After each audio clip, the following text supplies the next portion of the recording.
आज मार्केट जिस तरह से दिन के आखिर तक बढ़ता चला गया, अडानी ग्रीन एनर्जी ने भी उस तेजी को आज के दिन बरकरार रखा है। बट अब मार्केट 3 दिन तक लगातार फ्राइडे सैटरडे संडे किसके हाथों में है? ट्रंप के हाथों में। भैया क्या स्टेटमेंट कब आ जाए इन 3 दिनों के अंदर कुछ पता नहीं है अभी। बट अभी का ऑप्टिमिज्म शायद हमें इससे सेटिस्फैक्शन मिलनी चाहिए बहुत ज्यादा, क्योंकि आज जो सेटिस्फैक्शन है, अगर ये सेटिस्फैक्शन 3 दिन तक रहती है तो शायद मंडे भी हमको इसी तरह से देखने को मिले। तो बढ़िया है, आज का दिन काफी बढ़िया गया। दिन के आखिर तक जाते जाते अडानी ग्रीन से रिलेटेड कुछ अपडेट्स है और साथ में Q4 का प्री एनालिसिस भी इस वीडियो के अंदर लेंगे। तो एंड तक देखना और सब्सक्राइब जरूर करना अगर पहली बार आप इस चैनल पर आए हो तो। इस वीडियो में देखेंगे चार्ट्स पर क्या क्या इंफॉर्मेशन हमारे साथ अवेलेबल है। सो कंपनी ने 5 gigawatt renewable capacity Khavda project की और बढ़ा दी है। ठीक है भाई, ये लगातार कंपनी का खावड़ा प्रोजेक्ट अपनी कैपेसिटी इंप्रूव कर रहा है, जो कि किसी भी कंपनी के लिए बहुत बढ़िया अचीवमेंट है। अडानी ग्रीन एनर्जी के लिए ये एक बहुत बढ़िया अचीवमेंट है। अब इसके बाद कंपनी का टोटल ऑपरेशनल पोर्टफोलियो हो जाता है 19.3 गीगावाट का, और सिर्फ फाइनेंशियल ईयर 26 के अंदर कंपनी ने लगातार इतना एक्सपेंशन किया है, जो कि बहुत स्ट्रॉन्ग अचीवमेंट है अडानी ग्रीन एनर्जी के लिए। सो Q4 का हम आखिर में लेंगे। टेक्निकली 42 का एमएफआई है, 45.6 का आपका आरएसआई है। अब आते हैं अडानी ग्रीन एनर्जी के चार्ट पे। ठीक है, पहले हम लेंगे डेली टाइम फ्रेम का चार्ट और इसको कैंडल पर यहां पर समझेंगे। देखो, यहां दिन के आखिर में जाते हुए आपके पास बायर एग्जीक्यूट हुए हैं। आपको ये जो नीली वाली लाइन दिख रही है ना बीच में, ये है 850, 850। इसको आप मिड रिजेक्शन कहते हो। 850 ये इतना इंपॉर्टेंट ट्रेंड है कि डेली टाइम फ्रेम पर बिना इसकी इजाजत के, बिना 850 की इजाजत के ना ये स्टॉक ऊपर की तरफ जाता है और ना ये स्टॉक नीचे की तरफ गिरता है। आप देखो कितना ज्यादा जरूरी है ये 850 का ट्रेंड स्टॉक के लिए, कि भैया रिजेक्शन करेगा तो यही करेगा, अगर बेस लेगा ऊपर से नीचे आते हुए तो भी यही लेगा, और भैया अगर इसको ऊपर की तरफ जाना है 850, तो जब तक यहां पर इजाजत नहीं मिल जाती तब तक ब्रेकआउट भी नहीं देगा। ऑल्दो आज जो क्लोजिंग आई है 856 रुपए पर आई है, नीचे की टेल लंबी रही दिन के आखिर में, जो बायर को इंडिकेट करती है डेली टाइम फ्रेम है ये। अब यहां पर आप आओ 30 मिनट टाइम फ्रेम आ रहा, और फिर हम 30 मिनट पे आएंगे वापस से। ठीक है, तो 30 मिनट टाइम फ्रेम दिन के आखिर में हमारे पास फिर से जो कैंडल है वो एक बुलिश कैंडल के साथ क्लोज हुआ है। लेकिन यहां पर अच्छी चीज क्या है 30 मिनट टाइम फ्रेम पर, 30 मिनट टाइम फ्रेम पर अच्छी चीज क्या है कि ये जो आप 7 EMA देख रहे हो ना, ये ब्लैक वाली लाइन, ये 7 EMA की लाइन है।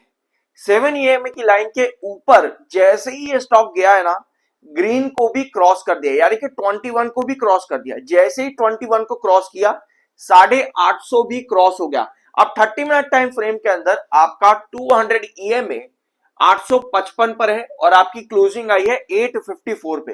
ये जो आप रेड वाली लाइन देख रहे हो ये 200 EMA पे है, यानी कि 850 और 854 जो कि आपका 200 EMA है, और ये जो 850 का हमारा ट्रेंड है, ये दोनों एक दूसरे के मीटअप यहां पर हो रहे हैं, यानी कि एक रिजेक्शन बना रहे हैं। अब भैया हमको ये देखना है कि 30 मिनट टाइम फ्रेम पर ना ये सस्टेन कर जाए आराम से। आराम से जो ये चीज आपको देखने को बार बार मिल रही है, जैसे 850 पर आपको हैंगिंग बेस नजर आता है बार बार 30 मिनट टाइम फ्रेम पर, ये आराम से यहां पर सस्टेन करे। जिस तरह से आपके अडानी पावर ने 154 पर क्या किया, रिजेक्शन था ना 154 का, लगातार वहां पर हैंगिंग बेस गया तभी 160 गया है। तो यही चीज हमें 850 पर भी चाहिए अडानी ग्रीन एनर्जी में। अगर ये क्रिएट होता तो भैया यहां से अपॉर्चुनिटी काफी अच्छी नजर आती है अडानी ग्रीन एनर्जी के अंदर। ठीक है, यही चीज 30 मिनट टाइम फ्रेम पर हर बार आपको 850 के ट्रेंड पर देखने को मिली है, और 850 के बाद आपका जो नेक्स्ट रिजेक्शन आता है वो 910 पे है, यानी कि 770 का बेस, 850 का आपका मिड रिजेक्शन और क्रूशियल रिजेक्शन 910 रुपए पे।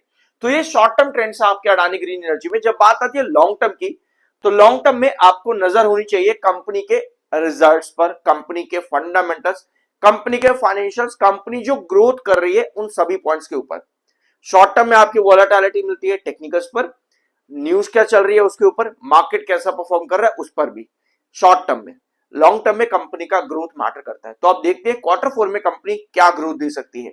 उसके पहले अगर आप लोगों की कोई पर्सनल क्वेरी है जिस पर आप इंफॉर्मेशन चाहते हो, तो उसके लिए आप मुझे पर्सनली डीएम कर सकते हो, मेरे साथ लाइव सेशन ज्वाइन कर सकते हो। ये पेड होता है, अगर आप ज्वाइन करना चाहते हो तो ही मैसेज करना। अब आते हैं रिजल्ट्स पे। कंपनी किस तरह से अपना रिजल्ट्स दे सकती है। फॉर एग्जांपल अगर आप अडानी ग्रीन एनर्जी को देखोगे तो कंपनी ने पिछले कुछ क्वार्टर अच्छे दिए, मतलब ठीक ठाक चले, ऐसा कुछ बहुत बुरा या बहुत अच्छा कंपनी ने नहीं किया, फ्लैट कंपनी चली है, डिसेंट चली है। तो आपको ये देखना है कि कंपनी लॉन्ग टर्म के अंदर क्या अपने रिजल्ट्स को उस तरीके से बना रही है कि भैया मार्केट की वॉलेटिलिटी चलो एक तरफ हो गई, लेकिन उसको जब वॉलेटिलिटी जब मार्केट की खत्म होगी तब क्या मार्केट मुझको अडानी ग्रीन में बढ़िया रिटर्न दे सकता है। तो सब चीजें डिपेंड करती है कंपनी किस तरीके से ग्रोथ कर रही है।